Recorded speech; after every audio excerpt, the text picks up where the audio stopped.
പള്ളം നിഴൽ ചാരിറ്റി കൂട്ടായ്മയുടെ 4ാം കാരുണ്യ ഭവന സമർപ്പണം നടത്തി.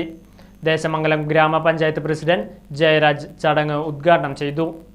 ഗൃഹപ്രവേശന ചടങ്ങുകൾക്ക് സയ്യിദ് സൈനുദ്ദീൻ സഖാഫി, സയ്യിദ് മുഹമ്മദ് കോയ തങ്ങൾ എന്നിവർ നേതൃത്വം നൽകി.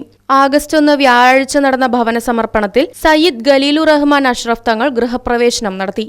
മുൻ MLA UR പ്രദീപ് താക്കോൽദാനം നിർവഹിച്ചു. ദേശമംഗലം ഗ്രാമപഞ്ചായത്ത് മെമ്പർ PS ലക്ഷ്മണൻ, മുഹമ്മദ് കുട്ടി മാസ്റ്റർ, ദേശമംഗലം സഹകരണ ബാങ്ക് പ്രസിഡന്റ് സക്കീർ ഹുസൈൻ, ദേശമംഗലം ഗ്രാമപഞ്ചായത്ത് മുൻ വൈസ് പ്രസിഡന്റ് KM സലീം, മഹല്ല് ഖത്തീബ് ഷുക്കൂർ സഖാഫി, പള്ളം തെക്കുവ മഹല്ല് സെക്രട്ടറി സുലൈമാൻ, ഹസൻ ഹസനി, യൂസഫ് മുസ്ലിയാർ തുടങ്ങിയവർ പരിപാടിയിൽ പങ്കെടുത്ത് സംസാരിച്ചു.